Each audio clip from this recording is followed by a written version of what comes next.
త్వరగా కొన్ని విలువైన సంగతులు విందాం. విలాప వాక్యములు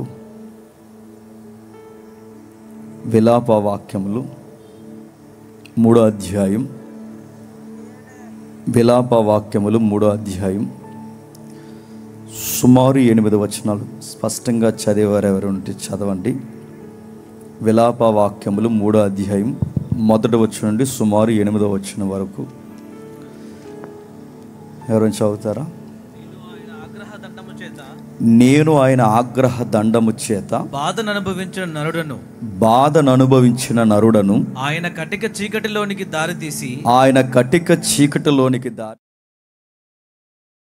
దానిలో నన్ను నడిపించుచున్నాడు. మాటి మాటికి దినమెల్లా ఆయన నన్ను దెబ్బలు కొట్టుచున్నాడు.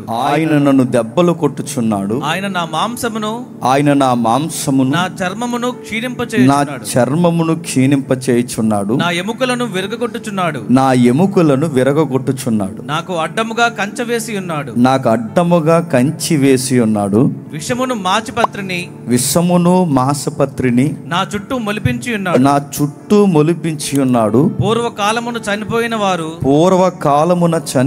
వారు నివసించినట్లు ఆయన చీకటి గల స్థలములలో నన్ను నివసింపచేసి ఉన్నాడు. ఆయన నా చుట్టూ కంచె వేసి ఉన్నాడు. నేను బయలు వెళ్ళకుండానట్లు బరువైన సంఖ్యలో నాకు వేసి ఉన్నాడు. నేను బ్రతిమాలి మొరలెడితిని. నేను నా ప్రార్థన వినబడకుండా తన చెవి మూసుకొని ఉన్నాడు. ఆగుదాం. అందరి దగ్గర బైబిల్ ఉన్నాయా?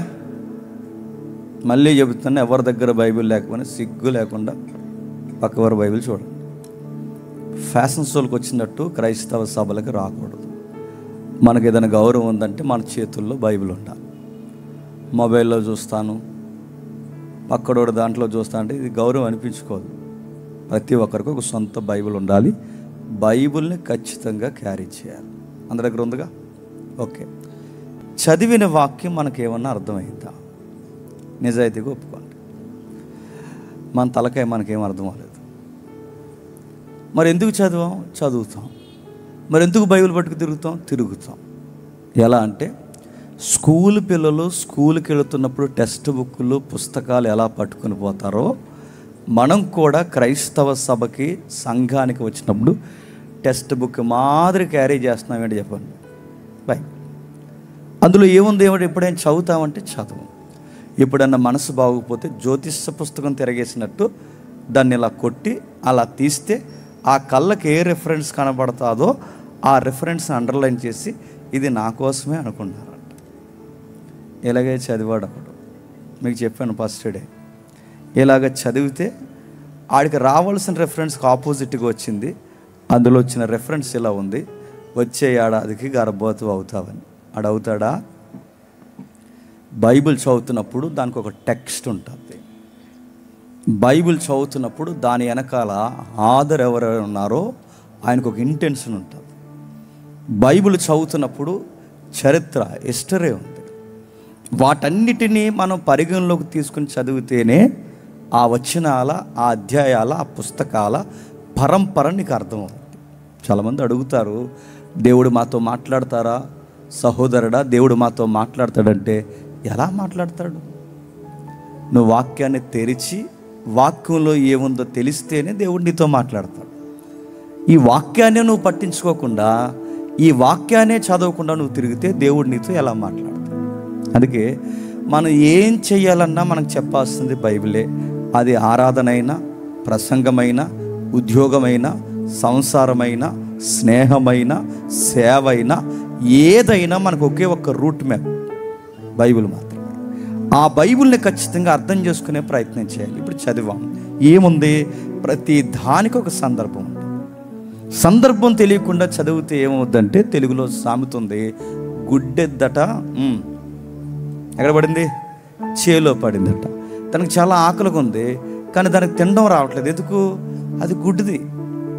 ఆ గుడ్డెద్ది బంగారం లాంటి చేవుల్లో పడిన దానికి ఎందుకు తినడం రావట్లేదంటే దానికి కళ్ళు కనబట్టలేదు, అందుకే బంగారం లాంటి పంట ఉన్నా దానికి తినడం రావట్లేదు. బైబుల్ దగ్గర కూడా మనము అలానే వ్యవహరిస్తే ఈ బంగారాన్ని అర్థం చేసుకోవడం రాకపోతే నీ జీవితాన్ని నువ్వే పాడు చేసుకుంటావు. అందుకే ఏం తెలిసినా తెలియకపోయినా పర్లేదు, కానీ బైబిల్ తెలియాలండి మానవ జీవితానికి. ఏం రాస్తున్నాడు? ఒక చరిత్ర రాస్తున్నాడు. ఎవరో బాధపడుతున్నాడు అక్కడ ఒక వ్యక్తి. ఆ వ్యక్తి ఎందుకంత బాధపడుతున్నాడో తెలియాలంటే ఆ పుస్తకానికి ఒక పేరు ఉంది. ఏంటి? విలాప వాక్యం. విలాపం అంటే చెప్పండి. విలాపం అంటే ఏడవడం అంటే విలాపం అని పర్యాయ పదాలు చెప్పకండి, అడుగుతున్నాను. విలాపం అంటే దీనికి ఒక అర్థం చేసుకునే ఒక వివరణ ఉంది. అంటే బట్టలు చింపుకొని బూడిదలో కూర్చుని గుండెలు బాదుకుని ఇక మా జీవితం అయిపోయిందనే ఆ బాధని ఎక్స్పోజ్ చేసే వర్డ్ విలాపం. అంటే ఇక దాన్ని చెప్పలేమన్నమాట. ఏడుపుకి పరాకాష్టే విలాపం. అంటే ఇక ఊగిపోవడం, మనిషి కృంగిపోవడం, మనిషి తట్టుకోలేకపోవడం, గుండెలు బాదుకోవడం, అంతర్గత అవయవాలు కూడా పూర్తిగా కుసించిపోవడం, చీకటి బతుకులు అయిపోయాయని ఇక నెక్స్ట్ రేపటి నుంచి మాకు టైం లేదు, లేదా ఇక నెక్స్ట్ నుంచి మాకు రేపు అనేది లేదు అనేది అర్థం చేసుకుని ఏడ్చి కుంగిపోయే పదాన్నే విలాపం అంటారు. ఇంతెందుకు ఏడుస్తున్నారు వీళ్ళు? ఇంత ఏడవలసిన పరిస్థితి ఎందుకు వచ్చింది? విలాప వాక్యాలు అర్థం కావాలి అంటే దీనికి ఒక లింక్ డాక్యుమెంట్ ఉంది. మరలా విలాప వాక్యాలు అర్థం కావాలి అంటే దీనికి లింక్ డాక్యుమెంట్ లాంటి ఒక పుస్తకం ఉంది. అంటే ఆ పుస్తకం అర్థమైతే కానీ ఈ పుస్తకం అర్థం కాదన్నమాట. దీనికి లింక్ ఏముంది? అసలు విలాప వాక్యాలు రాసింది ఎవరు మనకు తెలియదు. మనతో వచ్చిన వాడు ఏంటంటే తెలిసినా తెలియకపోయినా ఆ మాత్రం యాక్టింగ్ చేస్తాం, సంతురు మమ్మీలాగా. సరే, నా వైపు చూడండి, నేను చెప్తున్నాను. విలాప వాక్యాల యొక్క రైటర్ యెరెమియా. అంటే యెరెమియా ఈ పుస్తకాన్ని రాసినోడైతే ఈ పుస్తకానికి ముందు పుస్తకం ఏదన్నమాట? యెరెమియా గ్రంథం. అంటే యెరెమియా గ్రంథం అర్థమైతే కానీ ఈ పుస్తకం అర్థం కాదు. అలానే మీరు భయపడిపోకండి. ఈ రాత్రి అంతా యెరెమియా గ్రంథం చెబుతారా అని మీరు మెంటల్గా ప్రిపేర్ అయిపోకండి. చెప్పిన ఈ రాత్రి అవ్వదు. ఆ పుస్తకాన్ని బోధించడం మొదలు పెడితే నాకు తెలిసి ఒక 1-2 ఏడాదులు పడుతుంది. అంత ఉంది అందులో ప్రవచనాల పరంపర. మరి అవన్నీ తెలియకుండా మనకి ఈ పుస్తకం ఎలా అర్థమవుద్దంటే బ్రీఫ్గా అవుట్లైన్స్ మాత్రం చెప్తాను, జాగ్రత్తగా వినండి. యెరెమియా గ్రంథం యొక్క నేపథ్యం ఏంటి? యెరెమియాని దేవుడు ప్రత్యేకించి తల్లి గర్భం నుండి దేవుడు పిలుచుకున్నాడు. తల్లి గర్భం నుంచి చూశాడు, చక్కటి నిర్మాణాన్ని ఇచ్చాడు, ఆరోగ్యాన్ని ఇచ్చాడు, ఆయన పిలుచుకున్నాడు. పిలుచుకున్న వాడికి దేవుడు పని అప్పగించాడు. దేవుడు అన్నాడు యెరెమియాతో, యెరెమియాలారా, నువ్వు ఇశ్రాయేలుకు కొన్ని విషయాలు చెప్పాలయ్యా. ఎందుకు చెప్పాలి ప్రభు అంటే పూర్తిగా ఇశ్రాయేలు సుఖభోగాలకు మరిగేసింది. ఇశ్రాయేలు సమాజం ఏదైతే ఉందో నన్ను మరిచింది. పనికి మాలిన ఆ విగ్రహారాధనకు అలవాటు పడిపోయింది. ఇంకా ఏం చేసిందంటే పంటలు పండిన తర్వాత, కడుపులు నిండిన తర్వాత కళ్ళు నెత్తికెక్కిపోయాయి. సరంభీలు వేసుకుని చక్కటి ఇల్లు కట్టుకుంటున్నారు, సుఖభోగాలకు అలవాటు పడిపోయారు, లగ్జరీ లైఫ్ నేర్చుకున్నారు. ఏదైతే ప్రామిస్ ల్యాండ్ అని చెప్పుకుంటున్నారో ఆ ల్యాండ్ మీద వీరు మురిసిపోయి ల్యాండ్ ఇచ్చిన నన్ను మర్చిపోయారు. వాగ్దాన భూభాగానికి ఎవరైతే నాంది పలికి రప్పిస్తానన్నవాడు ఎవరైతే ఉన్నాడో ఆ సైన్యములకు అధిపతిగా యెహోవానైన నన్ను విడిచారు. మరి ఏ విషయాల్లో వీళ్ళు కులుగుతున్నారు? ఎలా అంటే వీళ్ళ సుఖానికి అలవాటు పడ్డారు, మంచి ఇల్లు కట్టుకుంటున్నారు. ఇంకా ఏం చేస్తున్నారు? వీళ్ళు లగ్జరీకి అలవాటు పడిపోయారు. ఇంకా ఏం చేస్తున్నారు? 1 కాదు 2 కాదు, వీళ్ళ జీవితాల్లో తిండి, నిద్ర, సుఖము, భవంతులు, ప్రయాణాలు, వస్తువులు, గుర్రాలు, రథాలు, ఒక్కటేంటి అన్ని విధాలుగా వీళ్ళకి మమకారం పెరిగిపోయింది. నన్ను మర్చిపోయారు. ఇప్పుడు నువ్వు వెళ్ళి వీళ్ళకి సువార్త చెప్పాలి. యెరెమియా రా అని పిలిచాడు. యెరెమియా వచ్చాడు. ఏం చెప్పాలి ప్రభు అంటే అందరిలాంటి బ్లెస్సింగ్ మెసేజ్ చెప్పొద్దు, నీ పిలుపు వేరు. నువ్వేం చెప్తావు యెరెమియా అంటే నేను చెప్తున్నాను చూడండి. మీరు ఎలాగే ఉంటే మీ పంటలు పండవగాక పండవు, ఇది చెప్పు వాళ్ళకి మెసేజ్. మీరు ఇలాగే వింటే మీ గృహాలలో ఉన్న మీ జీవితాలను ఓడగొట్టి రోడ్డు మీద నడిపిస్తానని చెప్పు యెరెమియా, వాళ్ళకి మెసేజ్ చెప్పు. మీరు ఇలాగే ఉంటే మీ కళ్ళు నెత్తికెక్కాయే, మీ కళ్ళు కిందకి దిగే వరకు, లేచే వరకు కొడతానని చెప్పారు యెరెమియా. 70 ఏళ్ళు బబులోను సెరకపోతారని చెప్పు, 70 ఏళ్ళు కల్దీలు వారిని పరిపాలిస్తారని చెప్పు. వాళ్ళ చరిత్ర స్థితిగతులు ఒక్కసారే మారిపోయి మరలా ఐగుప్తికి పోయామన్నంత భయం వచ్చేలాగా వాళ్ళ పితరుల చరిత్రను వారికి జ్ఞాపకం చేస్తానని చెప్పారు. వచ్చాడు యెరెమీయా, నిలబడ్డాడు యెరెమీయా, బోధిస్తున్నాడు యెరెమీయా. మీలాగెంతమంది ప్రజలు ఉన్నారు, ఆ ప్రజలు చూస్తుండగా ప్రియులారా, సహోదరులారా, ఇశ్రాయేలు జనాంగమా, యెహోవా సెలవిచ్చినది ఏమనగా, మీరు మారకపోతే దేవుడు మీ గర్భాల మీద కొడతానంటున్నాడు, మీ ఆరోగ్యాల మీద కొడతానంటున్నాడు, మీ స్థితిగతుల మీద కొడతానంటున్నాడు. కల్దీలనే జోరీగలను రప్పించి మీ జీవితాల్ని చిందరవందర చేస్తానంటున్నాడు. మారండి అని యెరెమీయా ప్రసంగాలు చెప్పడం స్టార్ట్ చేశాడు. మీరు ఇలాగే ఉంటే మీ పిండి పిసుకు తొట్టియు మీకు కలిసి రాదు, మీరు ఇలాగే ఉంటే మీ బుడ్డులో నూనె మీకు కలిసి రాదు, మీ గుడారంలోనికి తెగులు ప్రవేశిస్తుంది, నీ జీవితాల్లోనికి విచిత్రమైన చెప్పుకోలేని పరిస్థితులు వచ్చి దుర్భరమైన పరిస్థితి అయిపోతుంది. మీరు మారతారా మారని మొత్తం మెసేజ్ చెప్తే యెరెమీయాని చూసి ఇలా అన్నారట, దేవుడు అలా చేయడులే మాకు తెలుసు అన్నారట. ఎందుకంటే మన దేవుడు ఏమై ఉన్నాడు చెప్పండి, ప్రేమ అయి ఉన్నాడు. ఈ భావజాలం ఆ రోజు నుంచి ఉందండి. ఇంకా మనం ఏం చేసినా దేవుడు మనల్నే చెప్పండి ఏమండి అనుకుంటారు. అందుకే యెరెమీయా ఇలాంటి పవర్ఫుల్ మెసేజ్ చెప్తే వాళ్ళు అన్నారట, మన దేవుడు ఏమనలే యెరెమీయా అన్నారు. ఎందుకు? యెరెమీయా ఒక్కడే స్టాండింగ్ తీసుకుని ఎలాంటి మెసేజ్ చెప్తే అటువైపు 100 మంది ప్రాస్పరిటీ గాస్పల్ చెప్పే బోధకులు ఉన్నారంట. వాళ్ళేమంటారంటే మీ పిండి పిసుకు తొట్టి వర్ధిల్న కాకంటారు, వాళ్ళేమంటారంటే మీ బుడ్డులో నూనె మరింత సమృద్ధిగా మారిన కాకంటారు, వాళ్ళేమంటారంటే మీ సంతానాన్ని దేవుడు ఆశీర్వదించగాకని 100 మంది ప్రసంగం ఒకవైపు చెప్తున్నారు, ఒక్కడ మాత్రం ఒకవైపు ప్రసంగం చెప్తున్నారు. 100 మంది మాటలు ప్రజలు నమ్ముతారా, ఒక్కడ మాట ప్రజలు నమ్ముతారు చెప్పారు. 100 మంది మాటలు చెప్తున్నారు. యెరెమీయా ప్రసంగం చెబితే యెరెమీయా అలాగే అన్ని ఎలాంటి ప్రసంగాలు చెప్తాడు యెరెమీయా అన్నారు. 100 మంది ఏం చెప్తారు, అంతా బ్లెస్సింగ్స్, ఇంకా దేవుడు దీవిచ్చేస్తాడు మిమ్మల్ని, ఇంకా దేవుడు మీరు ఎలా తిరిగినా దేవుడు మిమ్మల్ని దీవిచ్చేస్తాడు అని వాళ్ళ ప్రసంగాలు చెప్తున్నారు. యెరెమీయా మాత్రం ఏమంటున్నాడంటే, లేదు తప్పు చేస్తున్నారు, దేవుడు మిమ్మల్ని చాలా బాధకు గురి చేస్తారు, మారతారా మారని యెరెమీయా చెప్తే మొత్తం విని అన్నారట, మేము ఇలాగే ఉంటాం, దేవుడు మమ్మల్ని ఏమీ చేయడు, నువ్వే ఎక్కడో పొరపాటు పడుతున్నావు యెరెమీయా అన్నారు. యెరెమీయా వెళ్ళిపోయాడు. దేవా నువ్వు చెప్పమంటావు, నేను వెళ్ళి చెప్తాను, ఈ వంకరోళ్ళు వినరు, మళ్ళీ నేను వస్తాను, వాళ్ళు ఇంట్లేదు ప్రభువా అని చెప్తాను, మళ్ళీ నువ్వు సింహాసనం మీద కూర్చుని గడ్డం కింద చేయబెట్టుకుని నువ్వు వెళ్ళి యెరెమీయా అంటావు, నేను వెళతాను, నేను చెబుతాను, వాళ్ళు వినరు, నేను వెళతాను, నేను చెబుతాను, వారు వినరు. ఎన్నిసార్లు నేను ఇలా ఉండాలి ప్రభువా, నా వల్ల అవ్వట్లేదు, ఇలాంటి మినిస్ట్రీ నేను చేయలేను. మొన్న ఏం జరిగిందో తెలుసా ప్రభువా, నన్ను కొట్టడానికి కూడా మీదకి వచ్చారు. మొన్న ఏం జరిగిందో తెలుసా ప్రభువా, నన్ను చంపే మాటలు వాళ్ళు పలుకుతున్నారు. మొన్న ఏం జరిగిందో తెలుసా ప్రభువా, నన్ను బావిలోనికి ఇసిరేయడం తయారు, ఎందుకంటే నా సువార్త వాళ్ళకి నచ్చడం లేదు. నువ్వు వాస్తవాలు మాట్లాడమంటావు, వాళ్ళ వాస్తవాలు అంగీకరించరు, వాళ్ళు తిరగేసి ఒక మాట అంటారు, మా దేవుడికి జాలి ఎక్కువ ప్రేమ ఎక్కువ అంటారు. నువ్వు కూడా వాళ్ళు ఏదైనా కొంచెం ఉపవాస ప్రార్థన చేస్తే ఇంకేమనలే యెరెమీయా అంటున్నావు, పంపించేది నువ్వే, జాలిపడేది నువ్వే, మళ్ళీ చెప్పమనేది నువ్వే, నువ్వు బాగానే ఉంటావు, వాళ్ళు బాగానే ఉంటారు, మధ్యలో ఎనిమి ఎవరు? ఇలాంటి సేవ చేసే కన్నా వదిలేద్దాం అనుకుంటున్నాను ప్రభువా అన్నాడు. యెరెమీయా గ్రంథం అదే.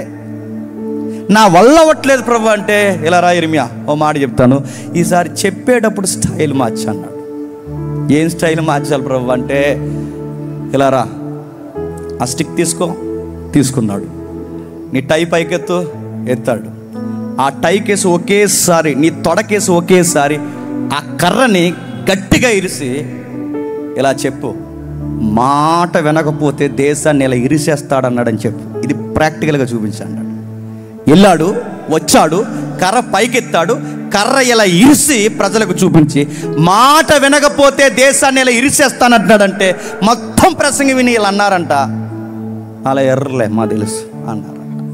మన దేవుడు ప్రేమ అయి ఉన్నాడు, మన దేవుడు కరుణ అయి ఉన్నాడు, మన దేవుడు కృపగల దేవుడు, అలా ఎందుకు ఇరుస్తాడు, నిన్ను ఇరిసేస్తాడు అన్నారంట.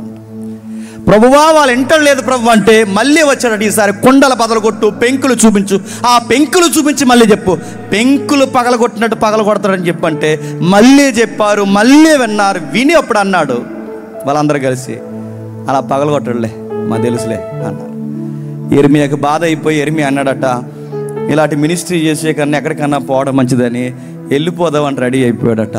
కానీ మంచి పిలుపున్నవాడు, దేవుని చేత ఎన్నిక చేయబడినవాడు, వదిలేద్దాం అనుకున్న పిలుపు మాత్రం మనల్ని వదలగాక వదలదు.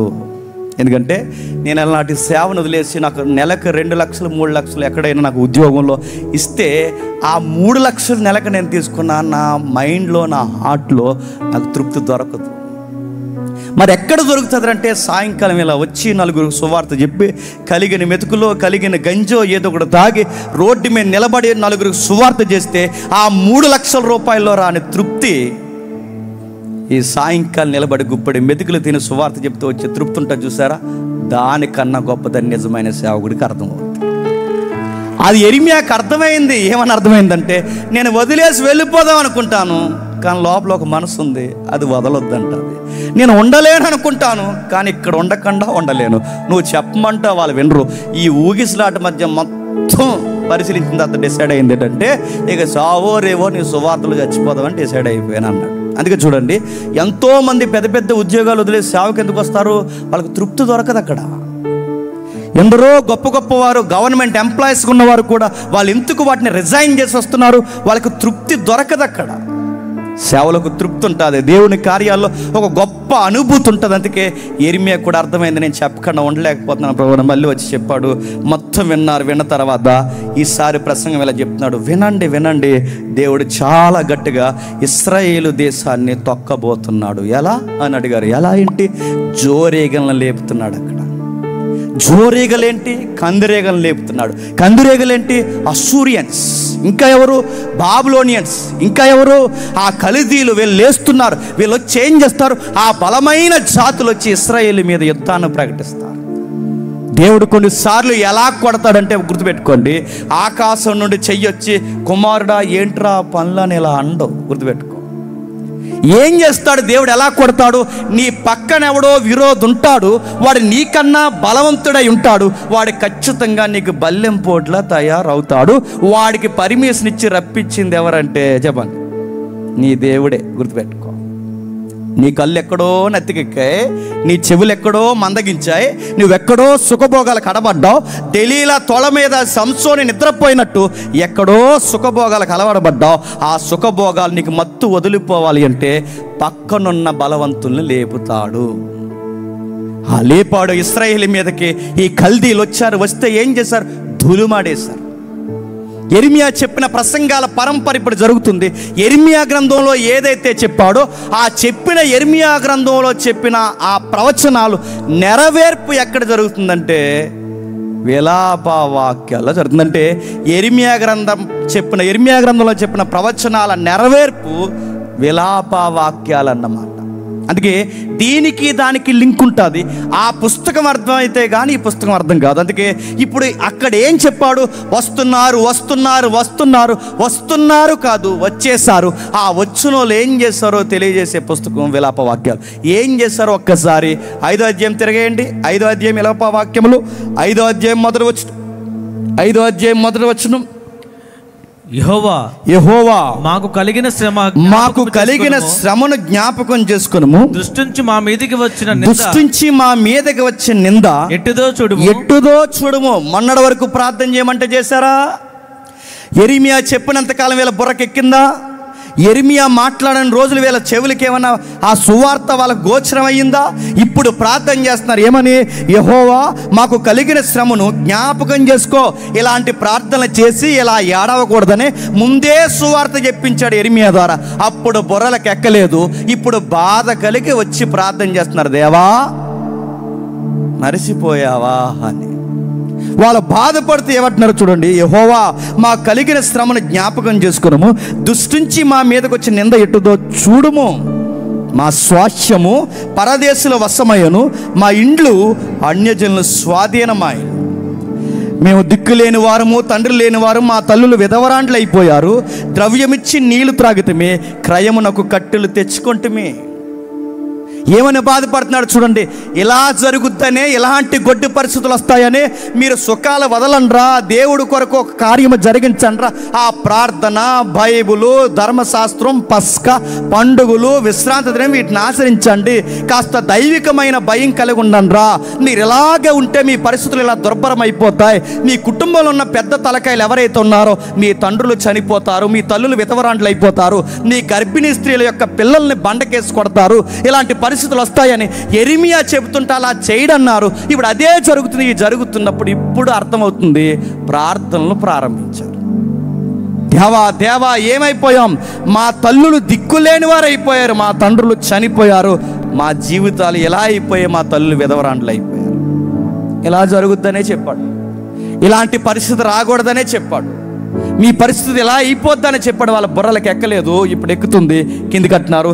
ద్రవ్యం ఇచ్చి నీళ్లు తాగుతున్నాం.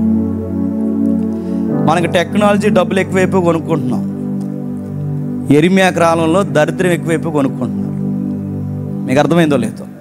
మనకి టెక్నాలజీ ఎక్కువైపోయి బాటిల్స్ కొనుక్కుంటున్నాం, వాటర్ కొనుక్కుంటున్నాం. ఆ రోజుల్లో వాళ్ళకి భయంకరమైన రాజుల పరిపాలన, జాతుల పరిపాలన పైకి వచ్చింది. కల్దీలు వచ్చారు, అస్సూరియన్స్ వచ్చారు, అంతకుముందు జాతులు వచ్చారు. చాలా ఘోరంగా ఏడిపిస్తున్నారు. వాళ్ళు వీళ్ళ దేశాన్ని వాళ్ళ పరిపాలించడం ఏంటో, వాళ్ళ మీదకి ఎక్కడం ఏంటో, వాళ్ళ భూములు లాక్కోవడం ఏంటో ఏం అర్థం కావట్లేదు. చరిత్ర ఒక్కసారి ఇశ్రాయేలు చరిత్ర 70 ఏళ్ళు అలా ఆగిపోయింది. అక్కడ అలా యెరెమీయా బాధపడుతూ రాస్తున్నాడు విలాపవాక్యాలు. ఎంత బాధకు గురైపోయారు వాళ్ళు, ఎంత ఘోరంగా చంపేవారంటే మీరు చరిత్ర చదవండి. కల్దీలు గర్భిణీ స్త్రీలు ఉంటే ఆ గర్భిణీ స్త్రీని లాక్కుని వచ్చి, తప్పుగా అనుకోకండి, వాళ్ళ మానాల్లో కత్తులు పెట్టి కింది నుంచి పైకి చీరి ఆ బిడ్డను బయటికి లాగి చంపి వార్నింగ్ ఇచ్చేవారట. మర్యాదగా మాటింటే బాగుంటుంది, లేకపోతే అందరికి ఇదే పరిస్థితి ఉంటుందని మాస్ వార్నింగ్ ఇచ్చేవారట. ఎవరైనా ఒక పురుషున్నో స్త్రీనో తీసుకొచ్చి నగ్నంగా వాడిని ఏడిపించి ఒక పొడవైన శూలం లాంటి సుమారు ఒక 14 అడుగులు ఎత్తైన ఒక శూలాన్ని నిలబెట్టి, ఈ మాటలు తప్పుగా అనుకోకండి, చరిత్రలో రాయబడి నేను చెప్తున్నాను, వాడి యొక్క మానవులో కానీ వాడి యొక్క నవరంధ్రాల్లో ఆ భయంకరమైన ఆ యొక్క నిలువు సువ్వన దించి వాడి నోట్లో నుంచి బయటకు వచ్చేలాగా అందరూ చూస్తుండగా శవానాల చూపించి ఆ గవిని ఎలుపుల, పట్టణానికి వెలుపుల ఆ శవానాల ఏడాడదీసి అనేవారట. వింటే మర్యాదగా వదిలేస్తాం, మీరు మాట వినలేదో మొత్తం పురుషులందరికీ ఇదే జరుగుతుందని వార్నింగ్ ఇచ్చేవారట. బతుకుండగా మనిషి చర్మాన్ని వలిచేశారట, అవయవాల కనబడేలా చూపించారట. ఇంత బాధ గురి చేసి ఎవరైతే పెద్ద దిక్కుకున్నారో తలకాయల్ని ఏరేశారట. స్త్రీలందరినూ చాలా వరకు విధవరాండ్లను చేశారట. చివరికి వాళ్ళ వంట వండుకుందాం, గుప్పడి మెతుకులు వండుకుని తిందామనుకుంటే ఎండిపోయిన కట్టెలు కూడా వాళ్ళకు అమ్ముతున్నారట. పంటేలది, కట్టెలు వేరవి, నది నీళ్ళు వేలవే, నీళ్లు ఏలవే. ఏల నదుల మీద వాళ్ళ తెస్టేసి అక్కడ డ్యాములు కట్టేసి ఆ పైన ఉన్న నదులు, ఆ ఎగువ ప్రాంతంలో ఉన్న నీళ్లు కిందకి రాకుండా అక్కడ ఆపేసి వీళ్ళు అన్నారట, మీ నదులు మేము ఆక్యుపై చేసామరా, మీకు నీళ్లు కావాలంటే కొనుక్కోండి అన్నారట. కట్టెలు అమ్ముతున్నారట, నీళ్ళు అమ్ముతున్నారట. ఒక్కటేంటి రెండేంటి, చివరికి తరిమేస్తున్నారు, మెడల మీదకి ఎక్కారట. మేము అలిసిపోయి చెదిరిపోయి మా జీవితాలకు విశ్రాంతి లేకుండా పోయిందంట. మెడల మీదకి ఎక్కడం ఏంటి, ఒకప్పుడు వాహనాలుగా ఏం వాడేవారు, గాడిదలను వాడేవారు. వాహనాలుగా ఏం వాడారు, గుర్రాలను వాడేవారు.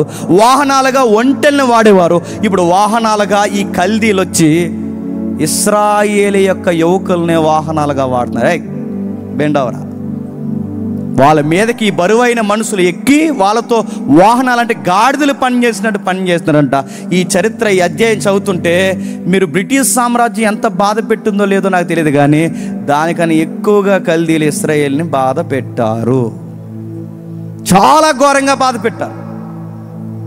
ఇంకా చెబుతున్నాడు కింద చూడండి, పట్ట కూటికి ఐగుప్తీలకు అసూర్యకు లోబడి ఉన్నాము, మా తండ్రులు పాపం చేసి గతించిపోయిరే, మేము వారి దోష శిక్షను అనుభవించుచున్నాం. పూట కూటు కొరకు ఏడుస్తున్నాం. మొన్నటి వరకు ఐగుప్తీలు ఏడుస్తాం, మొన్నటి వరకు అసూరియన్స్ ఏడుస్తాం, ఇప్పుడు కల్దీలు వచ్చారు, మనం ఏడుస్తున్నాం. ఎందుకు ఏడుస్తున్నారు? మీరు దేవుని మాట వినకే కదా. దేవుడిచ్చిన భూమిని తీసుకున్నారు, భూమినిచ్చిన దేవుడిని మర్చిపోయారు. దేవుడిచ్చిన ఇల్లుని తీసుకున్నారు, ఇంటిని బట్టి దేవుడిని మర్చిపోయారు. దేవుడిచ్చిన ఉద్యోగాన్ని తీసుకున్నారు, ఉద్యోగం తీసుకుని ఉద్యోగంలో మురిసిపోయి దేవుడిని గాలికి వదిలేశారు. దేవుడిచ్చిన పిల్లల్ని తీసుకున్నారు, పిల్లలను చూసి మురిసిపోయి దేవుడిచ్చిన ఆ పిల్లలను చూసుకుని దేవుడిని గాలికి వదిలేశారు. ఒకటి కాదు, రెండు కాదు, మీరు చేసిన పనులని అడుగడుగున సృష్టికర్తని బాధకు గురి చేశారు. అందుకే మళ్ళీ దెబ్బకి దేవుడు గుర్తు రావాలంటే దేవుడు చేసే పని అంటే చెప్పినా 4 మొట్టికాయలు వేస్తాడు. అలాంటి మొట్టికాయలు వీళ్ళకి గట్టిగా వేస్తాడు. ఏడుస్తున్నారు. ఇప్పుడు ఒక లాజిక్ మాట్లాడుతున్నారు, మాట్లాడుతున్నారు. ఏమని మాట్లాడుతున్నారు? 7వ వచనంలో, మా తండ్రులు పాపము చేసి గతించిపోయి మేము వారి దోష శిక్షను అనుభవించుచున్నాం. ఇదేంటి? ఇంకా మాది ఏ తప్పు లేదు, తప్పో గిప్పో చేస్తే ఎవరు చేశారంటే మా తండ్రులే చేశారు తప్ప మాకు ఏ సంబంధం లేదు. మా తండ్రులు ఏదో చేస్తే మేమెందుకు ఇది అనుభవించాలని లాజిక్స్ మాట్లాడుతున్నారు. మనకులాగే మనం కూడా చూస్తారా, కొన్ని ప్రార్థన చూస్తుంటే భయం వేస్తుంది. ఇదేం ప్రార్థన రా నాయనా అని. ఆ తల్లి ప్రార్థన చేస్తుంది. ఏమైనా ప్రార్థన చేస్తుందంటే, ఊర్లో అందరూ బాగానే ఉన్నారు ప్రభువా, మా ఇంటికి ఇలా ఎందుకు జరిగిందంటే ఈవిడ ప్రార్థనకు అర్థమని చెప్పినా పోతే ఇంక అందరూ పోవాలన్నమాట. ఇంకా అందరు కొడుకులు బాగానే ఉన్నారు ప్రభువా, మా కొడుకే గుర్తొచ్చాడా ప్రభు అంటే ఈవిడ కొడుకుకి ఏమైనా జరిగితే ఇంక అందరు కొడుకులకి జరగాలన్నమాట. ఇది ఒక సెల్ఫిష్ ప్రేయర్ అండి. దరిద్రపు ప్రార్థన చూడండి. వీళ్ళు అలాగే చేస్తున్నారు. మా అయ్యలు ఏదో చేస్తే మాకెందుకంటే మా అయ్యలకి మాకు సంబంధం. ఎందుకు సంబంధం ఉండదు? మీ తండ్రులు ఏదో చేస్తే మీకెందుకు సంబంధం ఉండదు? మీ తండ్రులు తప్పు చేస్తే దాని ఎఫెక్ట్ మీకు రాదా? లాజిక్స్ మాట్లాడుతున్నారు చాలామంది. మా పితరులు మంచోళ్ళు కాదు, వాళ్ళు చేసిన శిక్షకు మేమెందుకు భరించాలి? ఎందుకంటే వాళ్ళకి పుట్టారు కనుక. మాకు సంబంధం లేదు, మా అమ్మ ఏం చేస్తే మాకు సంబంధం లేదు, మా నాన్న కుదరదు కాక కుదరదు. మీ నాన్న ఏం చేసినా, మీ అమ్మ ఏం చేసినా ఖచ్చితంగా దాని ఎఫెక్ట్ మీ మీద పడుతుంది. మీ నాన్న తాగుబోతు అనుకో, మీ నాన్న తాగుబోతే తందనాలు ఆడి వాడు రూపాయి కూడా దాయడం చేత కాకపోతే దాని యొక్క భారం ఎవరి మీద పడుతుంది చెప్పండి? పుట్టిన పిల్లల మీద పడుతుంది.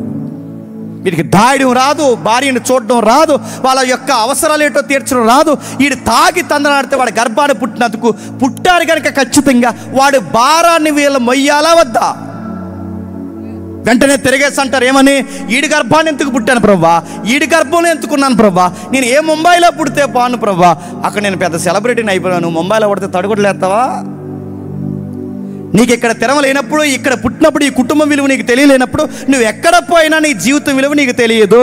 ఈ వీధులు ఎందుకు పుట్టాను, ఆ ఏరియాలో ఎందుకు పుట్టాను, వైజాగ్లో ఎందుకు పుట్టాను, అనకాపల్లి, నోర్మే ఆ మాటలే తప్పు. నువ్వు ఎక్కడ పుట్టావు అన్నది కాదు గుర్తుపెట్టుకో. నువ్వు ఎక్కడ పుట్టాను కాదు, నువ్వు అలాంటి మాటలు మాట్లాడు. నీకు ఎక్కడ పుట్టినా జీవితం విలువ తెలియదు. ఇలాంటి పేరెంట్స్ నాకు ఎందుకు ఇచ్చా ప్రభా, ఈ కుటుంబంలో నేను ఎందుకు పుట్టానంటే, ఎందుకు పుట్టావేట? ఆయన అనుకున్నాడు కాబట్టి పుట్టావు. నీ రంగు ఎంత ఉండాలో, నీ ఎత్తు ఎంత ఉండాలో, నీ అందం ఏంటో, నీ ఆకారం ఏంటో, నీ ఆరోగ్యం ఏంటో, నీ డిఎన్ఏ యొక్క నడకేంటో ప్రతిదీ ఆయన కోరుకుని డిజైన్ చేసి నేను పుట్టించాడు. నీ నవ్వు, నీ నడక, నీ ప్రతిదాన్ని ఆయన కోరుకున్నాడు. నీకు ఇచ్చిన ఎనర్జీ, నాలెడ్జ్ ఎందుకు ఇచ్చాడని ఆయనకు ఒక పర్పస్ ఉంది నీ పట్ల. అన్ని గాలికి వదిలేసి మీ నాన్న మీ అమ్మ చేసిన పనులు నీ మీద పడితే నాకు సంబంధం ఏంటంటే, రివర్స్ అడుగుతున్నాను చెప్పండి. మీ అమ్మ నాన్న తాగుబోతులు, తిరుగుబోతులు, వ్యభిచారం చేసే పనులు చేస్తే దాని ఎఫెక్ట్ మేమే పడితే మీరు ఒప్పుకోవట్లేదే. రివర్స్ అడుగుతున్నా. దీనికి సమాధానం చెప్పండి. మీ అమ్మ నాన్న ఏ ఐటీ సెక్టార్లో ఉండి నెలకు 1,00,000 2 లక్షలు సంపాదిస్తే, బాగా కూడబడితే, ఆ తర్వాత డబ్బు అనుభవించేది ఎవడు చెప్పండి? మీరే కదా. అప్పుడు మీరు అనాలి రివర్స్. మా నాన్న ఏదో సంపాదిస్తే ఆ డబ్బులు మాకెందుకు ప్రభువా, తీసేసుకో అంటావా? అక్కడ మాత్రం నీకు నోరు లెగదు. మీ నాన్న బాగున్నప్పుడు అన్నీ నీకు వర్తించాలి. అదే మీ నాన్న ఏమైనా తేడా చేస్తే ఆ మొట్టికాయలు మాత్రం, ఇది న్యాయం అయితే అది కూడా న్యాయమే, గుర్తుపెట్టుకో. మీ నాన్న మీ తల్లిదండ్రుల నుంచి నీకు ప్రాపర్టీ వస్తే అది న్యాయం అయితే ఇది కూడా న్యాయమే. మీ పేరెంట్స్ చేసిన పనులు ఖచ్చితంగా తగులుతాయి. అది వాళ్ళకి చెబుతున్నాడు ఇర్మియా. ఆ యవనస్తులు అంటున్నారట, మా తండ్రులు పాపము చేసి గతించిపోయి మేము వారి దోష శిక్షణ అనుభవిస్తున్నాం. అనుభవించాలి కాదు, అనుభవించాలి ఖచ్చితంగా. వాళ్ళకి పుట్టాం, వాళ్ళ లక్షణాలు మనకు ఉంటాయి. చాలామంది ఒప్పుకోవట్లేదు. ఆదామవ్వలు చేసిన ఆ స్వభావం ఈ రోజుకి మనలోకి రావట్లేదు చెప్పండి. ఆదామవ్వలు చేసిన ఆ యొక్క స్వభావం ఈ రోజుకి మనలో లేదే చెప్పండి. తప్పు చేసి పండు తెంచి ఏంటి పనని ఆదాముని అడిగితే, ఈ అబ్బాయి ఆదాము ఏమన్నాడు? మన పితరుడు, మన అయ్యా ఏమన్నాడు తెలుసా? నాకేం సంబంధం లేదు, అంతా ఆవిడే చేసింది అన్నాడు. ఆవిడని అడిగితే ఆవిడేమంది? నాకు సంబంధం లేదు, అంతా ఆ సర్పమే చేసిందని. ఈ గెంటేసుకునే లక్షణాలు మళ్ళీ చెప్తున్నాను. నాకు సంబంధం లేదని ఆవిడ మీద గెంటేస్తే, ఆవిడ నాకు సంబంధం లేదని జంతువు మీద, సర్పం మీద గెంటేస్తే, ఈరోజు మనం ఏమంటున్నాం చెప్పినా, మాకు సంబంధం లేదు, అంతా మా పెద్దోళ్ళు చేశారు అంటున్నా. ఇదే ఆదాము నేచర్ అంటే, ఇదే ఆదాము స్వభావం అంటే. ఎప్పుడూ మనం ఒప్పుకోం, మనకి సంబంధం లేదంటాం, కానీ సంబంధం ఉంది. వాళ్ళకి పుట్టాం కనుక ఆ లక్షణాలు ఖచ్చితంగా వస్తాయి. మీ పితరులు పనిచేసిన పనులు నేడో రేపో మీరు కూడా చేయొచ్చు. అది మీరు కూడా అలా చేయకుండా ఉండాలి అంటే వాళ్ళకి పడిన భారం మీ మీద కూడా పడుతుంది. ఇదొక పాఠం. అలా ఎలా వస్తుందండి అంటే, ఎందుకు రాదు? తాతకు బట్టపుర ఉంటే మనకు రావట్లేదా? తాతకు షుగర్ ఉంటే మనకు రావట్లేదా? మన పెద్దోళ్ళకున్న జన్యుపరమైన కొన్ని వ్యాధులు ఉన్నాయి, మనకు రావట్లేదా? అరే వ్యాధిలో వస్తున్నాయి, లక్షణాలే వస్తున్నాయి అడుగుతున్నాను. అలాంటిది స్వభావం ఎందుకు రాదు? ఖచ్చితంగా వస్తుంది. ఒక పెద్ద కుక్కకి చిన్న కుక్క పిల్ల పుట్టింది అనుకోండి, ఏమంటుంది అది? మమ్మీ అంటదా? ఒక పెద్ద కుక్కకి చిన్న కుక్క పుడితే ఏమంటుంది? బౌ అంటుంది. అడుగుతున్నాను, దానికి బౌ అనే నేచర్ ఎలా వచ్చింది? వాళ్ళ మమ్మీది. తన తల్లి లక్షణం వచ్చింది, దానికి బవ్వు అనకుండా ఏరో సౌండ్ దానికి ఎందుకు రావట్లేదంటే అవి తల్లుల లక్షణాలు, తండ్రుల లక్షణాలు. మనం కూడా అంతే. మన తల్లి తండ్రి ఆదాము గనక, మన పితరులు అక్కడి నుండి వచ్చిన వారు గనక ఖచ్చితంగా స్వభావం మన మీద పడింది. మళ్ళీ అది తిరగేసి అలాంటి పనులు మనం చేయకూడదంటే శ్రమల గుండా నడిపిస్తాడు. లాజికల్ మాట్లాడుతున్నాడు. ఎడారి జనుల వలన తెగించి ఆ ధాన్యమును తెచ్చుకొనిచున్నాము, మహాక్షామలు మా చర్మం పొయ్యి వలె నలుపెక్కిపోయాను. శత్రువులు సియోనులోని స్త్రీలను చెరిపేశారు, యోధా పట్టణంలోని కన్యలను చెరిపేశారు. ఎంత ఘోరం అండి! ఆ శత్రువులు ఎవరు? కల్దీలు. ఆ శత్రువులు ఎవరు? అసూరియన్స్. ఆ శత్రువులు ఎవరు? ఇరుగు పొరుగు బలమైన జాతులు ఎవరైతే ఉన్నారో వాళ్ళు వచ్చి చంపేశారట, చెరిపేశారట. సంసారం చేస్తున్న స్త్రీలను చెరిపేశారట, కన్యత్వాన్ని చెరిపేశారట, చేతులు కట్టి అధిపతులు ఉరి తీసేశారట. వారు ఎంత మాత్రం పెద్దల్ని గణపరచలేదట. యవనస్తులకు తిరగలరాయిలు కట్టేశారట, బాలుల చేత కట్టెలు మోయిస్తున్నారట, పెద్దల గుమ్మం దగ్గర రచ్చబండ మీటింగ్లు మానేశారట, యవనస్తులు ఎంటర్టైన్మెంట్ ప్రోగ్రాంలు ఆపేశారంట. బాధల గుండెల్లో ఎక్కువైపోయినప్పుడు బయటకు వచ్చి డ్యాన్స్ ప్రోగ్రాం పెడతారా?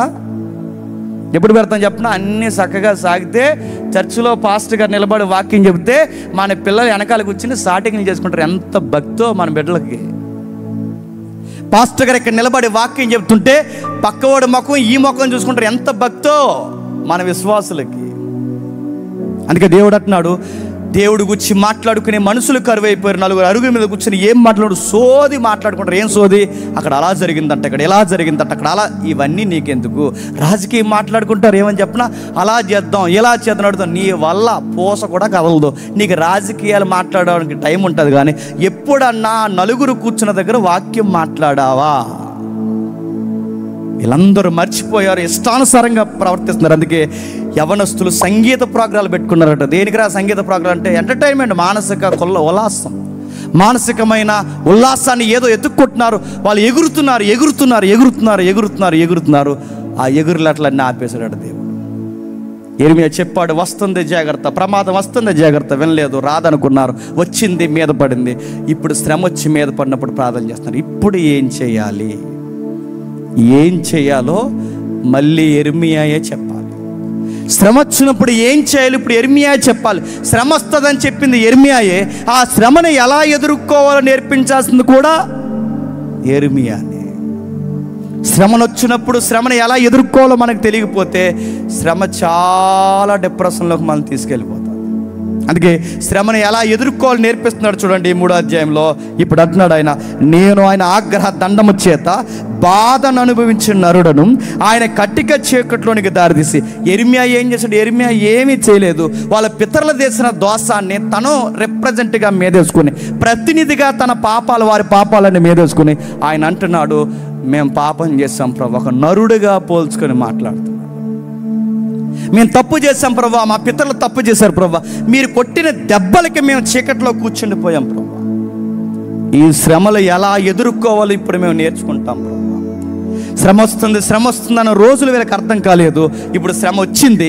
ఈ శ్రమను ఎలా ఎదుర్కోవాలో యిర్మీయా చెప్తున్నాడు. ఏం చెప్తున్నాడు? 25-24 చూడండి. యెహోవా నా భాగము, నేను అనుకొనుచున్నాను, ఆయన యందు నేను నమ్మిక ఉంచి ఉన్నాను. తన్ను ఆశ్రయించు వారి ఎడల యెహోవా దయాళుడు. ఇప్పుడు చెప్పండి, శ్రమలను ఎలా ఎదుర్కోవాలి? చాలా మందికి శ్రమలు ఎదిరించడం రాక చేసే పని నేను చెప్పిన, నా వల్ల అవ్వట్లేదో అని కైలాసగిరి కొండెక్కి దూకారంట. స్వర్గస్థులు అవుతారా? నరకానికి పోతారు సూసైడ్లు చేసుకుంటే. మళ్ళీ చెప్తున్నా, నా వల్ల అవ్వట్లేదు అని చాలా మంది బీచ్లోకి వెళ్ళి దూకారంట. శ్రమలు ఎదుర్కోవడం రాకంటే వాటిని ఎలా డీల్ చేయాలో తెలియక అనేకులు చేస్తున్న పని. సంసారంలో భర్త ఏమన్నా అంటే అలా లోపలికి పోయి గడేడేసుకుని ఫ్యాన్ అయిపోయి చూసిందంటే, ఏ గంగా సీలింగ్ ఫ్యాన్ అనుకుంటున్నా దాన్ని. ఒకటి వచ్చింది కదా యాడ్, ఆ ఫ్యాన్ వైపు చూసి ఆ సున్నీయో సేరో పెట్టి ఉరేసుకోవడానికి రెడీ అయిపోతుంది. నడుపుతున్నాను. ఇవే పిచ్చి పనులు. నువ్వు శ్రమ ఎదుర్కోవడం రానప్పుడు నువ్వు క్రైస్తవురాలు ఎలా అవుతావు? ఒక సంసారంలో బాధ తట్టుకోలేనప్పుడు నువ్వు విశ్వాసం ఎలా అవుతావు?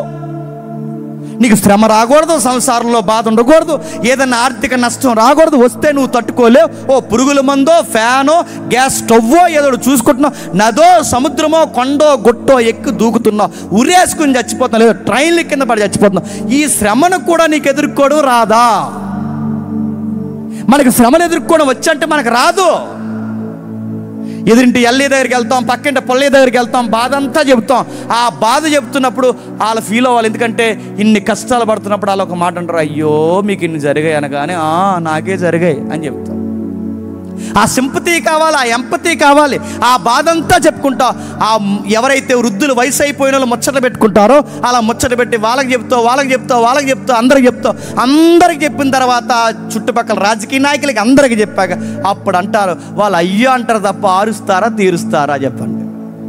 లాస్ట్లో ఒక మాట అంటారు, దేవుడికి చెప్పకపోయావని. అప్పుడు సిగ్గుమాని ముఖం పెట్టుకుని చర్చకు వచ్చి మోకాలు ప్రార్థన చేసి అప్పుడు చెప్తాం, దేవా ఏంటి ప్రభువా, నన్ను వదిలేసా ప్రభువా, నా పరిస్థితి ఏంటి ప్రభు అంటే అప్పుడు చెబుతాం దేవుడికి. ఆ ముందే ఇరుగు పొరుగు వారికి చెప్పకముందే నీ బాధ ఎవరికి చెప్పాలో తెలుసా? దేవుడికి చెప్పాలి. మన స్వభావం ఎలా ఉంటుందంటే, బాగా బాధ ఉందనుకోండి ఏదోటి చేసుకుని చచ్చిపోవాలనుకుంటాం. బాగా సంతోషం ఉందనుకోండి ఏ రెస్టారెంట్కో ఫ్యామిలీతో పోయి ఆ ఫ్యామిలీ ప్యాక్ చెప్పుకొని బడాకానే తినేయాలనుకుంటాం. అదో స్వభావం అండి. సంతోషం వచ్చినా దేవుడి దగ్గరికి రారు, బాధ వచ్చినా దేవుడి దగ్గర రారు. మరి ఎప్పుడు వస్తారు దేవుడి దగ్గరికి? ఎప్పుడూ రారు. బాధ వస్తేనేమో బయటికి పోయి తాగి తందనాలు ఆడేవారు ఒకరు, సంతోషం వస్తేనేమో ఊరి మీద ఎలా తిరగాలి, చుట్టాలింటికి పోవాలి, ఎంటర్టైన్మెంట్ ఇది చూసేవాళ్ళు ఒకరు. అంటే కష్టాలు వచ్చినా దేవుడి దగ్గర రారు, సంతోషం వచ్చినా దేవుడి దగ్గర రారు. మరి ఎప్పుడు దేవుడి దగ్గరికి వస్తారంటే అన్నీ అయిపోయి అందరూ చేతులు ఎత్తేసిన తర్వాత అప్పుడు వస్తారు దేవుని దగ్గర. దేవా మా పరిస్థితి ఏంటి ప్రభువా అని. యెరెమీయా చెబుతున్నాడు, అలా చెయ్యొద్దు. మనకి బాధ కలిగినప్పుడు ఏం చేయాలంటే యెహోవాను ఆశ్రయించండి, యెహోవా దయాళుడు. ఇప్పుడు చెప్పండి, బాధ కలిగినప్పుడు ఏం నేర్చుకోవాలట? యెహోవా దయాళుడని నేర్చుకోవాలట. బాధ కలిగినప్పుడు యెహోవా దయాళుడని నేర్చుకోవడం ఏంటి? అది ఎలా అర్థం చేసుకోవాలి? యెహోవా దయాళుడంటే ఇప్పుడు నేను బాధపడుతున్నప్పుడు దేవుడు సింహాసనం మీద కూర్చుని ఆనందపడ్డంట. యెరెమీయా శ్రమని ఎలా అర్థం చేసుకోవాలి చెప్తున్నాడు చూడండి. సింహాసనం మీద కూర్చున్న దేవుడు ఆనందపడ్డు, ఆయన దయ కలిగిన వాడు, ఆయన జాలి కలిగిన వాడు, ఆయన దయ చూపించేవాడు. ఆయన ఎప్పుడు కరుణిస్తాడో తెలియదు, ఆ కరుణించేంత వరకు ఆయన దయ కొరకు కనిపెట్టాలి. నీకు శ్రమ వచ్చినప్పుడు, బాధ వచ్చినప్పుడు, వ్యాధి వచ్చినప్పుడు, ఇబ్బంది వచ్చినప్పుడు, నష్టము, కష్టము, అనారోగ్య సమస్య వచ్చి మీద పడినప్పుడు నువ్వు ఎలా ఉండాలంటే ఎవరికి చెప్పినా చెప్పకపోయినా దేవుడికి ఒక మాట చెప్పి మౌనంగా ఎదురు చూడాలి. ఎందుకంటే నా దేవుడు ఎంతైనాను నమ్మదగినవాడు. నా బాధ ఈ ఎదిరింటోళ్ళు చూడకపోవచ్చు, నా బాధ పక్కింటోళ్ళు చూడకపోవచ్చు, నా బాధ నా అధికారులు పట్టించుకోకపోవచ్చు, నా బాధ ఎవ్వరికీ పట్టకపోవచ్చు, కానీ ఒకరోజు వస్తుంది ఖచ్చితంగా దేవుడు నా బాధను చూస్తాడు. అది ఏ రోజో నాకు తెలియదు. ఈ శ్రమలు, ఈ మనుషుల బాధలు, నా పితరుల యొక్క ఇబ్బంది, నా కుటుంబం యొక్క ఈ పరిస్థితులు నా మీద ఎందుకు పడతాయి నాకు అర్థం కాదు. కొన్ని సమస్యలకి నా దగ్గర ఆ ప్రశ్నలకి నాకు సమాధానం లేదు, కానీ ఒక విషయం అయితే నాకు సమాధానం ఉంది. ఏం జరుగుతుందో నాకు అర్థం కాదు, కానీ ఒకరోజు మాత్రం నా సమస్యకి సమాధానం దొరుకుద్ది. ఇది ఒక్కటి మాత్రం నమ్ముతానని అనుకోవాలంట. దాన్ని ఏమంటారు చెప్పిన? నిరీక్షణ. దాన్ని ఏమంటారు చెప్పిన? విశ్వాసము. దాన్ని ఏమంటారు తెలుసా? దేవుడు ఏదో ఒక రోజు దయ చూపిస్తాడు, ఆ దయ కొరకు ఎదురు చూడాలి. చూస్తామా? ఫాస్ట్ ఫుడ్ అయిపోయినట్టు అయిపోవాలి మన కార్యక్రమాలు. వెంటనే ఫాస్ట్ ఫుడ్లు ఎక్కువ తింటారు మీ ఏరియాలో, అందుకే ఫాస్ట్గా చచ్చిపోతారు. రైస్ని ఫ్రైడ్ రైస్ చేస్తున్నారో త్వరగా పోతారు. ఫ్రైడ్ రైస్లు ఎవరైనా తింటే ఇక్కడ మళ్ళీ చెప్తున్నాను, రైస్ని వేపడం చాలా దరిద్రం. ఏపేవంటే అది విషం, ఆ విషం తిన్నావంటే త్వరలోనే నీకు బంపరప్పుడు వస్తుంది, హాస్పిటల్లో జాయిన్ చేసేస్తారు. ఏది ఫాస్ట్గా జరగకూడదు. మన ఆధ్యాత్మిక జీవితంలో వెంటనే జరగకూడదు. Wait wait wait wait. అది ఎప్పుడు జరుగుతుందో తెలియదు, కానీ ఏదో ఒక రోజు వస్తుంది, ఖచ్చితంగా సమాధానం దొరుకుతుంది. అప్పటి వరకు ఆ మాటను చూశారు, నా దేవుడు దయాళుడు. దేవుడికి ఇంకొక స్వభావం ఉందంట, అలానే ఉంచండి ఆ మాట. ఆ కిందికి రండి ఒకసారి 31వ వచనంలో, ప్రభు సర్వకాలం అలా వదిలేడు, ఆయన బాధ పెట్టినను తన కృపా సమృద్ధిని బట్టి జాలిపడతాడు. హృదయపూర్వకంగా ఆయన నరులకు విచారమైనను బాధైనను కలగచేయడు. ఏమర్థమైంది? ఆయన బాధ పెడతాడట, ఇబ్బందులకు గురి చేస్తాడట. ఎందుకు ఇలా చేస్తున్నా ప్రభు అంటే, నీకు కొన్ని నేర్పించాలని చేస్తాను అంటున్నాడట. ఎందుకు ప్రభు ఇవన్నీ నాకు బాధ కలగజేసి, నువ్వెందుకు బాధపడతావు ప్రభు అంటే, దేవుడు అన్నాడట, నీకు కొన్ని నేర్పించాలన్నాడట. చాలామంది ఏమనుకుంటారంటే, మనుషులు బాధపడుతుంటే దేవుడు పైనున్న ఆనందపడతాడు అనుకుంటారు. కాదండి, మనం బాధపడితే దేవుడు కూడా బాధపడతాడు. మనం ఇబ్బంది పడితే దేవుడు కూడా ఇబ్బంది పడతాడు. మనం కన్నీరు కారిస్తే మన కొరకు దేవుడు కూడా కంటతరి గుడవుతాడు. ఎందుకంటే మన జీవితం పట్ల ఆయన ఎన్నో ప్రణాళికలు కలిగి ఉన్నాడు. ఆయన కూడా బాధపడతాడు, ఆయన కూడా మన కొరకు ఆలోచిస్తుంటాడు. చాలామంది ఏమనుకుంటారు, మనం బాధపడుతుంటే దేవుడు ఆనందపడ్డు. ఎందుకంటే కొన్ని లక్షణాలు ఉన్నాయి సమాజంలో. చిన్న పిల్లలు ఉంటారా, చిన్న పిల్లల్ని ఇలా గిల్లేస్తారా, గిల్లుతుంటే ఆ పిల్లలు ఏడుస్తుంటే వాళ్ళకి ముద్దు, అదో సైకో లక్షణం. కొంతమంది పిల్లల్ని గిల్లుతారు, ఆడి పిల్లలు గిల్లేస్తుంటారు, ఆడ తొళ్ళ గిల్లేస్తుంటారు, ఆడ బొక్కలు గిల్లేస్తుంటారు, నడుము గిల్లేస్తుంటారు. ఎందుకు అలా గిల్లేస్తున్నారంటే, ఏడరా అని ఆడికి 2 పడేసి ఏడుస్తారు. ఆడు ఏడుస్తుంటే వీళ్ళకి ఎంత నవ్వు, ఏడితే ఎంత బాగున్నాడు అతను మళ్ళీ పడతారు.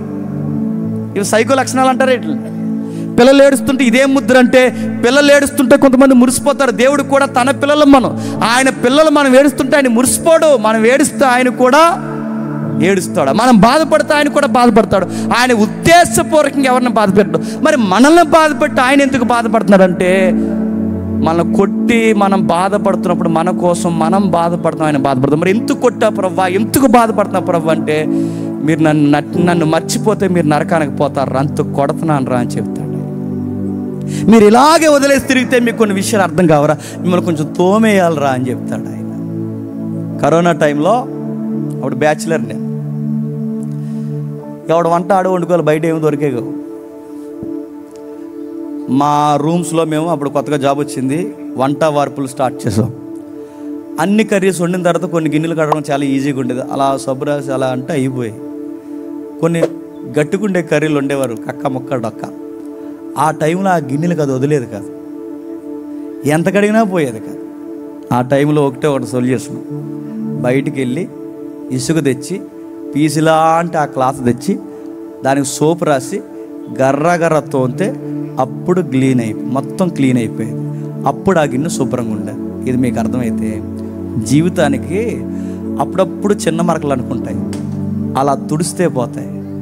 జీవితానికి కొన్ని మొండి మరకలు అనుకుంటాయి. దేవుడు అప్పుడు తొడ్డో ఏం చేస్తాడు చెప్పనా, ఇసుగేసి చెప్పండి పీసెట్టి గట్టిగా రుద్దితే కానీ పోవు గనక ఎంత రుద్దాలో చెప్పండి అంత రుద్దేస్తాడు. అదే శ్రమ. ఈ ఎగ్జాంపుల్ మీకు అర్థమైతే, ఎందుకు మాకు ఈ బాధలంటే, నువ్వు కొన్ని అంటించుకొని తిరుగుతున్నావు, అందుకని నీకు మొట్టికాయలు వేస్తాను. నువ్వు కొన్ని మరకలు అంటించుకొని తిరుగుతున్నావు, అందుకే వాటిని రుద్దుతాను. వాటిని తీసేంతవరకు నేను ఎంత నలపాలో నలుపుతాను. దేవ, మరి నేను బాధపడుతున్నప్పుడు నువ్వు ఏం చేస్తావు అంటే, నువ్వు బాధపడుతున్న పైనుండి ఏమైనా ఆనందపడను. ఎప్పుడు నువ్వు మారు మనసు మరింత సంపూర్ణంగా పొందుతావని నీ కొరకు నేను ఎదురు చూస్తాను. ఎర్మియా ఇది చూపిస్తున్నాడు. యెహోవా దయాళుడు, తన ఎత్తుకు వారి ఎడల ఆయన దయ చూపువాడు. నరులు ఆశ కలిగి యెహోవా అనుగ్రహించే రక్షణ కొరకు ఓపికతో కనిపెట్టుట మంచిది. శ్రమలు వచ్చినప్పుడు ఓపిక, శ్రమలు వచ్చినప్పుడు దయ కలిగిన వాడు. మీకు తెలిసిన పదం నేను చెప్తున్నాను, లంగరేస్తారు చూస్తారు ఇక్కడ బోట్స్కి. శ్రమ అనే జీవితం అనే శ్రమలో భయంకరమైన అలలు అటు ఇటు కొడుతున్నప్పుడు ఆ వాడ అటు ఇటు చెదిరిపోకుండా లంగరేసి ఎలా అయితే పట్టుకుంటారో, మన జీవితానికి లంగర్ లాంటి మాట ఏంటో తెలుసా? శ్రమ ఎందుకు వచ్చిందో అర్థం కాదు, బాధ ఎందుకు వచ్చిందో అర్థం కాదు, ఈ మనుషులు ఎందుకు మనల్ని మోసం చేస్తారో మనకు అర్థం కాదు, ఎందుకు సడన్గా మన మీద తిరగబడిపోయారు మనకు అర్థం కాదు, మనకి ఏమీ అర్థం కాదు. కానీ ఒకటి మాత్రం అర్థమైంది, వన్ డే నా దేవుడు నా జీవితంలో ఏదో చేస్తాడు. అప్పటి వరకు నాకేం అర్థం కాదు. అప్పటి వరకు మరి నేను ఎలా ధైర్యంగా ఉండాలంటే ఆ ధైర్యానికి ఒక పదం ఉందట, దేవుడు దయాళుడు. అంతే, అదొక్కటే పట్టుకో, అది లంగర్లా పట్టుకో. ఆ ఒక్క మాట నేను చాలా ధైర్యంగా నిలబెడతాను. ఒక ఉదాహరణ, ఒక పాస్టర్ గారికి క్యాన్సర్ వచ్చింది. వర్వర్, ఈ కామెంటరీస్ ఫాలో అవుతున్న దైవజనులకు తెలుస్తుంది. వర్వర్ గారు, ఆయనకి భయంకరమైన క్యాన్సర్ వచ్చినప్పుడు ఆయన హాస్పిటల్లో జాయిన్ చేశారు. డాక్టర్లు చెప్పేశారు 90% బతకడని, 90% బతకడని చెప్పేశారు. డాక్టర్లు అందరూ వాళ్ళ ముఖాల మీద అర్థమయ్యేలా చెప్పేశారు. అక్కడ సంఘస్థులు ఉన్నారు, కుటుంబీకులు ఉన్నారు, స్నేహితులు ఉన్నారు, అందరూ ఉన్నారు. పాస్టర్ గారు బతికే అవకాశం 90% లేదు, ఇక 10% దేవుని దయ, బతకొచ్చు బతకపోవచ్చు అని లోపలికి ఆయన ట్రీట్మెంట్ చేయడానికి లోపల తీసుకెళ్లారు. ఆ లోపల పెట్టారు. ఆ పెట్టిన తర్వాత ఆ వైద్యం జరుగుతుండగా ఆయన ఒక్కడే ఐసీయూలో ఉన్నాడు. డాక్టర్లు అందరూ చూస్తున్నారు, ఆయన నిండుగా ధైర్యంగా ఉన్నాడు. అక్కడ వైద్యం చేస్తున్న ఆ నర్సింగ్ డిపార్ట్మెంట్ అంతా ఉన్నారు, ఆయన ధైర్యంగా ఉన్నాడు. ఆయన చూస్తున్నప్పుడు ఆశ్చర్యం వేసింది. అందరు రోగులు కంగారు అయిపోతారు, అందరు రోగులు బెదిరిపోతారు, అందరు రోగులు మానసికంగా కృంగిపోతారు. వాళ్ళకి చిన్న అనారోగ్య సమస్య వచ్చినా వాళ్ళు బాధపడి ఆ సమస్యను కూడా ఇంకా పెద్ద చేసుకుంటారు. కానీ ఈయన మాత్రం చాలా ధైర్యంగా ఉన్నారు. 90% బతకడన్నా ఈ వైద్యులు 100కి 200% బతికి బయటకు వచ్చాడు. ఆయన ఇంటర్వ్యూ చేశారు, అడిగారు, అయ్యా మీకు ఒక మాట అడగాలి, మీ దగ్గర స్నేహితులు లేరు, కుటుంబీకులు లేరు, సంఘస్థులు లేరు, ఎవ్వరూ లేరు. అలాంటి టైంలో మీరు ఒంటరిగా హాస్పిటల్ ఆ చీకటి గదిలో ఉన్నారు. ఆ టైంలో మీకు ఏమనిపించింది? మీకు భయం అనిపించలేదా? బాధ అనిపించలేదా? ఇలాంటి పరిస్థితి సేవలో వచ్చింది అంటే మీకు అనిపించలేదంటే అప్పుడు ఆయన అన్నాడు, మీ ధైర్యం ఏంటి అని అడిగితే ఆయన మాట, నాకేం ఆ రోజు అర్థం కాలేదు. ఆ శ్రమలో నాకు గుర్తున్న ఒకే ఒక్క మాట, నా దేవుడు దయాళుడు. అదొకటి గుర్తుంది ఆయనకి. ఆ ఒక్క మాట ఆయనకు అనారోగ్య సమస్యలో ధైర్యం ఇచ్చింది. ఏమి దయాళుడు ఏమో, ఆయన ఎలా కరుణిస్తాడో నాకు తెలియదు, ఎలా లేవనెత్తుతాడో నాకు తెలియదు, కానీ ఆయన రక్షించినా రక్షించకపోయినా నా దేవుడు మంచోడు. అది నాకు అర్థమైంది. ఆ ఒక్క మాట నేను పట్టుకున్నాను కనుకే నా దేవుడు ఈరోజు సాక్ష్యంగా మళ్ళీ నిలబెట్టాడు అన్నాడు. ఇప్పుడు చెప్పండి, మనకి ఏదన్నా బాధ వచ్చిందనుకోండి, ఏదైనా సమస్య వచ్చిందనుకోండి, ఏదైనా అనారోగ్య సమస్య వచ్చి మనం హాస్పిటల్కి వెళ్ళామనుకోండి, డాక్టర్ గారు పైనుంచి కిందకి ఇలా చూసి ఒక్కడ వచ్చావా, ఎవరినన్నా తీసుకొచ్చావా అంటే చాలు, ఇంకా అక్కడే 2 మోసం చేయకపోతే మనకి. పైనుంచి కిందకి వచ్చి మన వైపు చూడకుండా డాక్టర్ గారు పులో మనం రాసేస్తున్నాడు అనుకోండి, ఆ సీట్లో ఏం చేస్తాను చెప్పండి? భయం. ఇంకా ఏమైంది చెప్పండి? టెన్షన్ అడుగుతున్నాను. ఆ కరోనా వచ్చిన టైంలో చాలామందికి ఆ కరోనా వచ్చింది లేదు, పోయింది లేదు, బొంద. అది రాకముందే ఆ టీవీలో ఆ న్యూస్ లీడర్లు ఎవరైతే స్టిక్ పట్టుకుని దాని లక్షణాలు ఎలా ఉంటాయి అంటే ర్యాబిస్ వ్యాధి లక్షణాలు చూపించినట్టు చూపించారు. ఆ రోజుల్లో ఆ కరోనా వచ్చిన కొత్తలో వ్యాధి వచ్చి చనిపోయిన వాళ్ళకన్నా భయంతో చనిపోయిన ఎక్కువైపోయారు ఆ టైంలో. ఆ చెబుతున్నారు, ఏమని చెప్తారు, ఇదిగో వస్తే ఎలా ఉంటుందంటే కరోనా లక్షణాలు, మొట్టమొదటి లక్షణాలు ఇదిగో బ్రీతింగ్ తీసుకుంటున్నప్పుడు ఈ కుడి ముక్కు మూసుకుపోయినట్టు ఉంటుంది అని. కానీ అలాగే ఉంది అన్నాం. ఆ తర్వాతే కొంచెం గుండెలు పట్టినట్టుంటే, అవును 2 రోజుల నుంచి నాకు అలాగే ఉంటుంది. మన సైకలాజికల్ దరిద్రం ఏంటి చెప్పినా, ఆ ఎదుటోడు ఏం చెప్తే అవన్నీ మనకు ఉన్నట్టు ఉంటాయి. అరే నేను అడుగుతున్నాను, నువ్వు క్రైస్తవుడివి, ఒక విశ్వాసవి, అడుగుతున్నాను, వస్తే వస్తుంది, జరిగితే జరుగుద్ది. కానీ నాకు ఎన్ని జరిగినా నాకు ఒక గ్యారంటీ కార్డు ఉంది, నాకు ఒక వాగ్దానం ఉంది. అదేంటో తెలుసా? నా దేవుడు దయాళుడు. ఆయన సెలవు లేకుండా నా జీవితంలోకి ఏమీ రాదు, ఆయన సెలవు లేకుండా నాకేమీ జరగదు, ఆయన పర్మిషన్ లేకుండా నా తల వెంట్రుకు కూడా రాలదు. ఒక శ్రమ నా జీవితంలోకి వస్తుందంటే నా దేవుడు ఏదో నాకు నేర్పించడానికి అనుమతి ఇస్తున్నాడు. యెరెమీయా నేర్పిస్తున్నాడు ఇశ్రాయేలుకి. ఇప్పటి వరకు శ్రమ వస్తుంది అంటే మీకు అర్థం కాలేదు. ఇప్పుడు చెప్తున్నాను, శ్రమ టైంలో గుసగుసలు మానేయండి.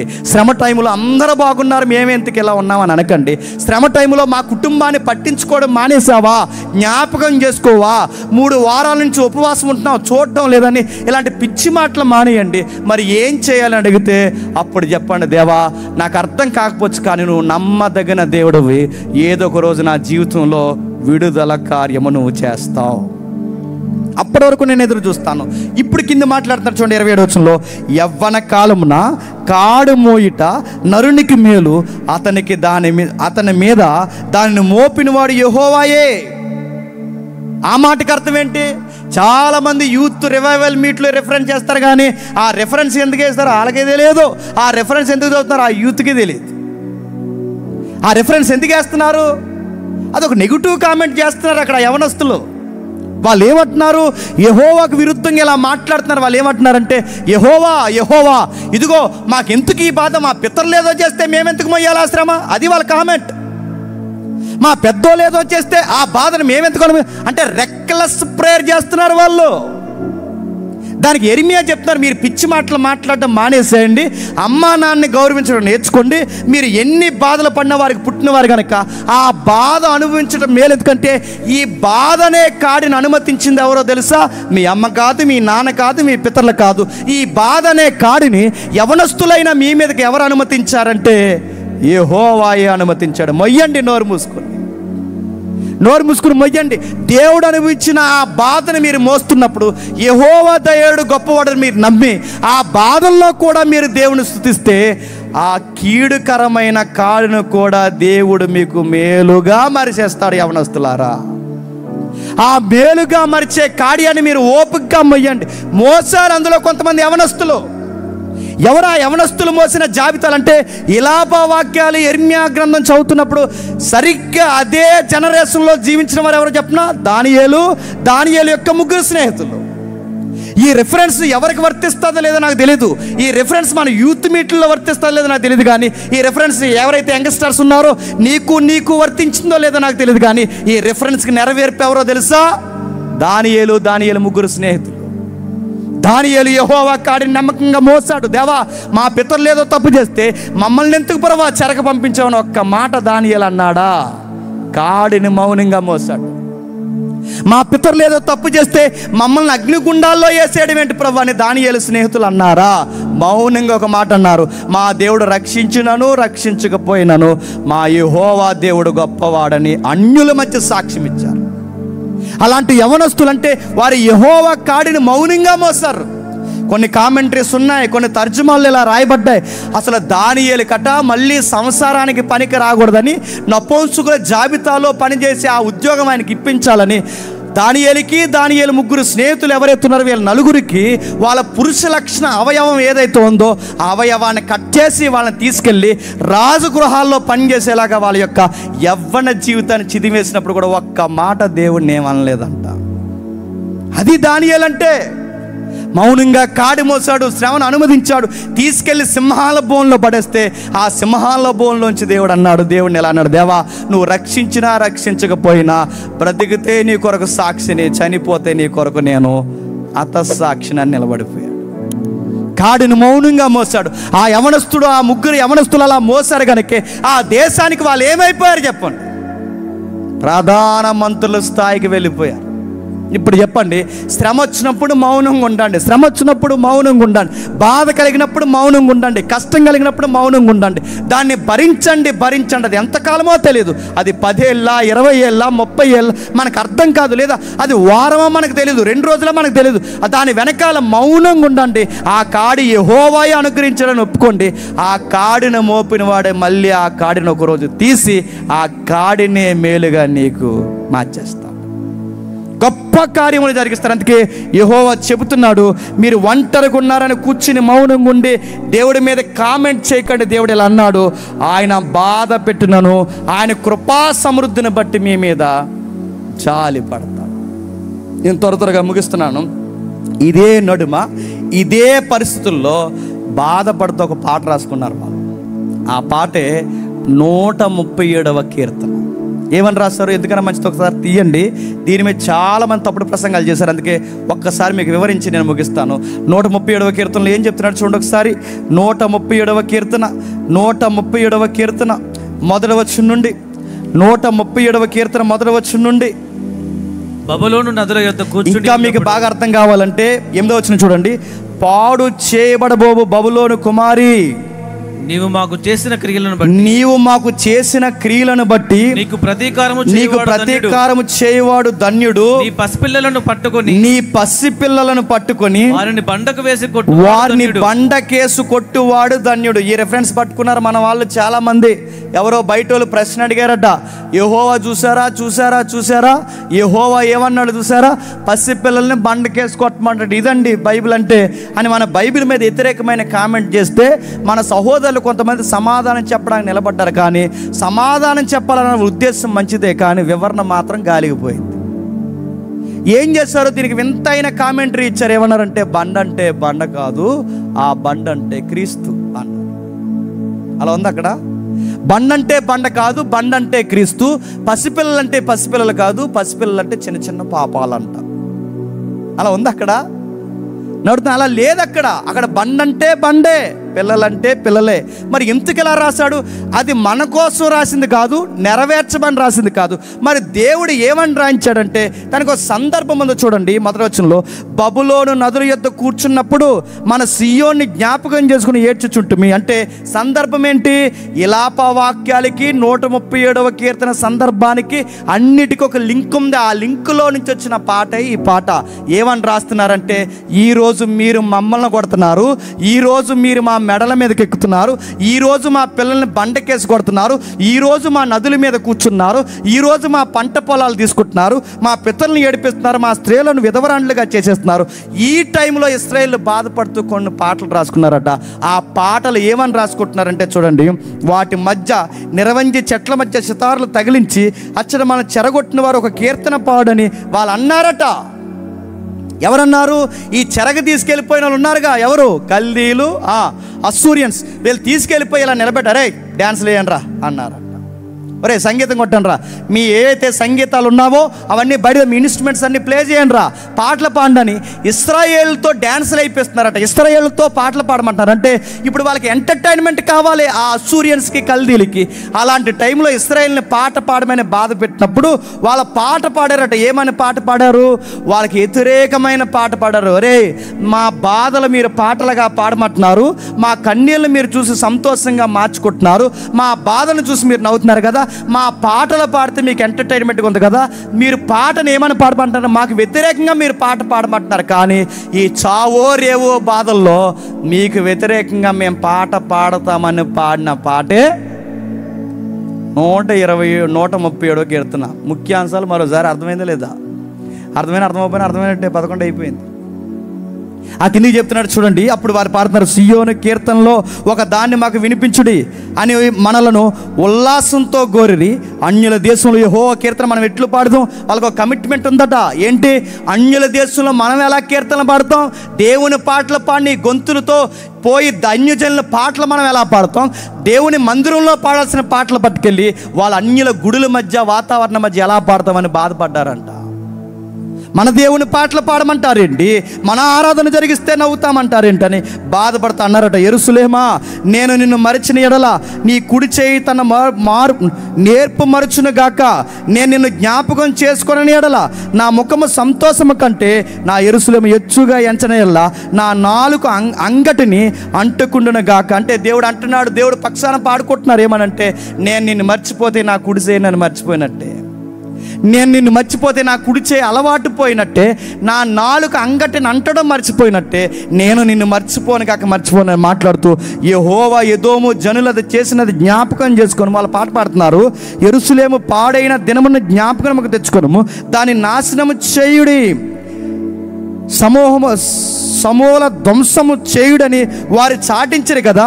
పాడు చేయబో బబులోను కుమారి, నువ్వు మాకు చేసిన క్రియలను బట్టి నీకు ప్రతీకారం చేయువాడు ధన్యుడు. ఈరోజు మమ్మల్ని నలుపుతున్నారు, మమ్మల్ని కొడుతున్నారు, మమ్మల్ని చంపుతున్నారు, మా బిడ్డల్ని బండకేసి గర్భిణీ స్త్రీలు మానాల్లో కత్తులు పెట్టి మా బిడ్డల్ని బయటికి లాగి చంపుతున్నారు. కానీ ఒకరోజు వస్తుంది, మిమ్మల్ని కొట్టేవాడు ఒకడు వస్తాడు, వాడు ధన్యుడు అని చెప్పారు. అది సందర్భం. మిమ్మల్ని కొట్టేవాడు అక్కడ వస్తాడు. ఆ రోజు మా బాధ ఎలా ఉందో మీకు అర్థమవుద్ది, మా కష్టం ఎలా ఉందో అర్థమవుద్ది. అంటే ఈరోజు మీరు నవ్వుతున్నారు, ఈరోజు మేము ఏడుస్తున్నాం, ఈరోజు మేము బాధపడుతున్నాం, మీరు సంతోషిస్తున్నారు. కానీ మాకు ఒక రోజు వస్తుంది, మా బాధలు పూర్తిగా విడుదల పొందే ఒక రోజు వస్తుంది. శత్రువులైన మీరు సిగ్గుపడే రోజు వస్తుంది. మీ దవడ పళ్ళు ఎరగొట్టేవాడిని దేవుడు ఒకడు లేపుతాడు.